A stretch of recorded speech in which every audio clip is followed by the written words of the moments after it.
Hey YouTube, this is the Fragrance Guy here, and today in this video I want to talk about a house from Spain, and it's called Daniel Josier, which is also the name of the perfumer, which was super generous to send me fragrances of his entire line. Just look at how big those samples are.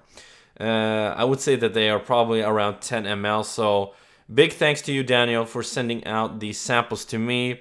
And right off the bat, I'm going to say that I really like this house. There are only a few fragrances that I really don't care much for.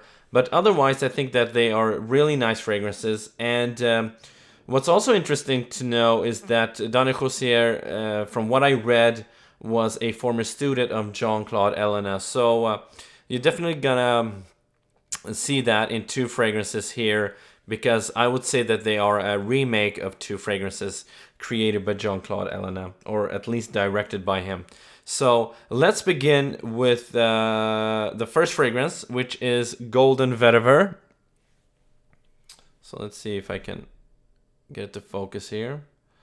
So we have Golden Vetiver here, and just like the name implies, this has vetiver in it, and to me, this is like a much better version of Terre d'Hermès. I would never buy Terre d'Hermès because I just don't like it that much. But this is a fragrance that I could see myself wearing and possibly buying. There are a few others on the market that are sort of in this genre here, and a bit similar to this one. So what you're gonna get is basically that vetiver and that orange, and it says here on the website it has bergamot, neroli, vetiver, and a bunch of other notes. And sadly, this seems to be in Spanish, so I can't translate all of those. But just imagine a much better version of Terre d'Hermès, more natural ingredients, and that's basically what you're gonna get. So really, really like this one, and I think that this is one of the absolute best from the house. So yeah, if you like Terre d'Hermès, or if you just want to try something that smells even better, then check out Golden Vetiver. So moving on with the other one that is a bit similar from Jean-Claude Ellena as well, is Ambre Tabac. Now, if you like Ambre Narguilé, then you might like this even more or less, I'm not sure. But to me, this is more of the... let me just sniff the paper here. I definitely pick up more cinnamon in this fragrance than in Ambre Narguilé. And to me, this focuses more on, both are apple pie-ish to me. And this sort of focus more on the cinnamon and the dough of the actual pie. And I would say that Ambre Narguilé might be more with the actual ingredients of the pie. So if you want something more heavier on the cinnamon and possibly on the tobacco, try this one. It's a really nice fragrance, and yeah, I really like this one. And this is also one of the better ones in the fragrance lineup here.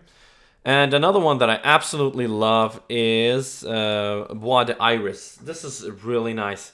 If you like Christian Dior's Bois d'Argent, then you have to check this one out. I really like this one. This is almost like a powdery iris, and it has sandalwood, patchouli, bergamot, vanilla, tobacco. But it's very elegant. I mean, it's very luxurious in a way, and just like Bois d'Argent, this is gonna get 2 thumbs up for me. Now, I've not been able to wear these so much, and so I can't really talk about the longevity and if it changes a lot on your skin, but I can talk briefly about them. So take this more as a sort of a first impression.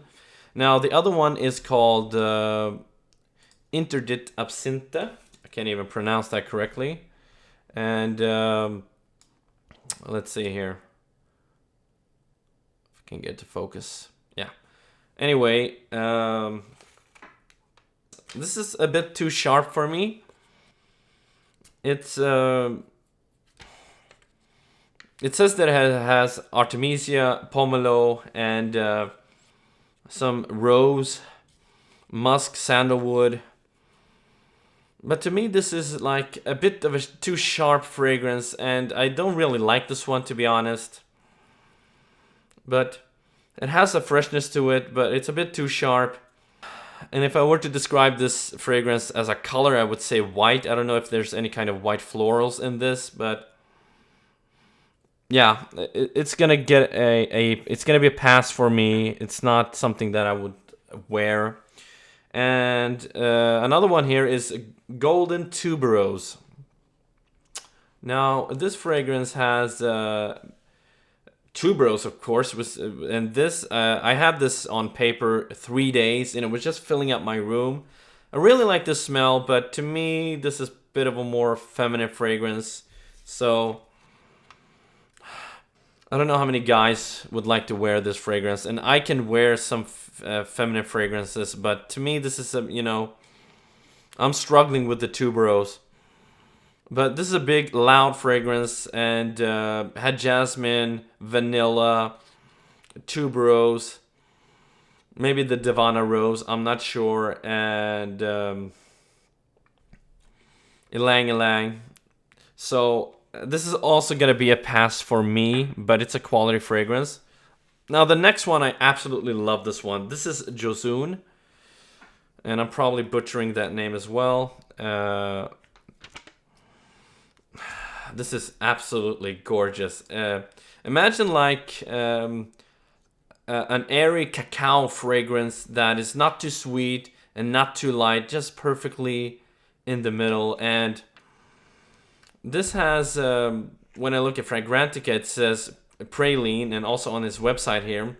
So you're gonna get bergamot, rose, jasmine, patchouli, sandalwood, iris, vanilla, musk, and if you like Guerlain's Gourmand Coquin, you're gonna like this one, or at least find it very interesting. I can say that this is one of my favorites. Really nice fragrance. And let's see, the next one is Le Musc.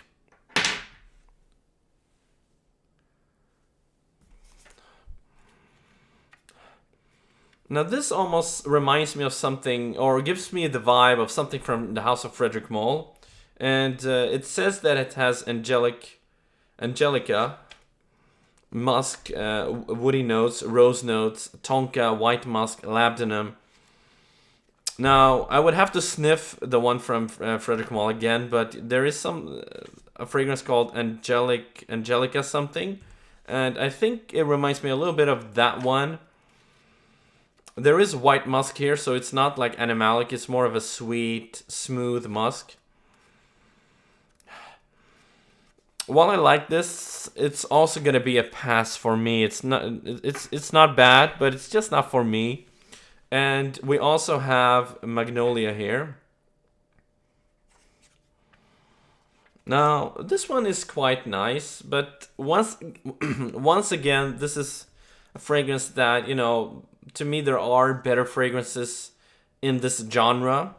This has lemon, green notes, bergamot, magnolia, jasmine, sandalwood, vetiver, and a bunch of other notes. So this is a very safe, smooth, a bit of a green citrus fragrance.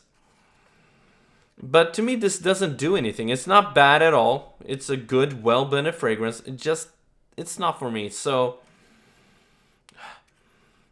this is going to be a pass as well. And then we have a fragrance here. I'm probably going to be butchering this name as well. Let's see here. Quitea negra. Now this also reminds me of a fragrance. I don't know. Maybe it's the vibe or the style. Something from the House of Frederick Moll. This is actually quite nice, but once again, this is not for me. And this has angelica, incense, bergamot, orchid. I think it's the orchid note that I'm just not a fan of. Yeah, fruity notes, dark chocolate, patchouli, vanilla, and vetiver.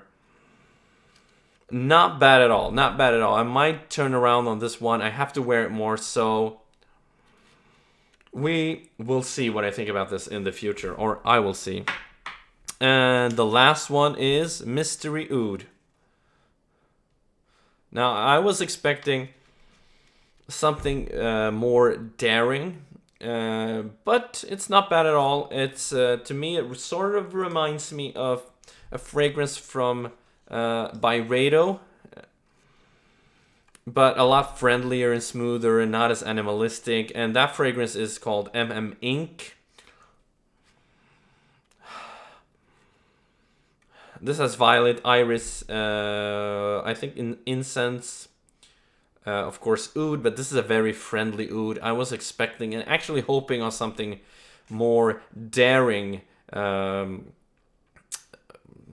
type of oud fragrance.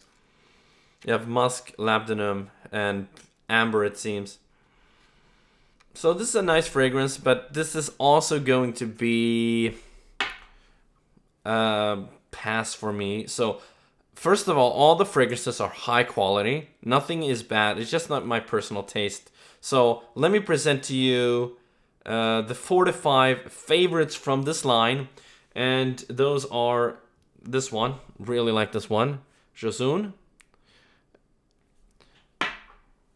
Golden Vetiver. Ambre Tabac.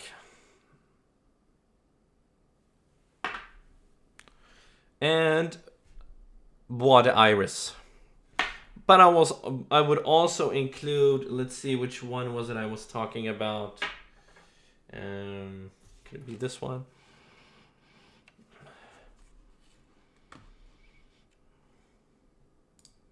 Yeah, this one. The one with the orchid. So, yeah, I'm gonna have to try this one. So this is one that I'm on the fence of, not sure. So that's it, guys. Quality house. They have some real gems. And once again, a big thanks to Daniel Josier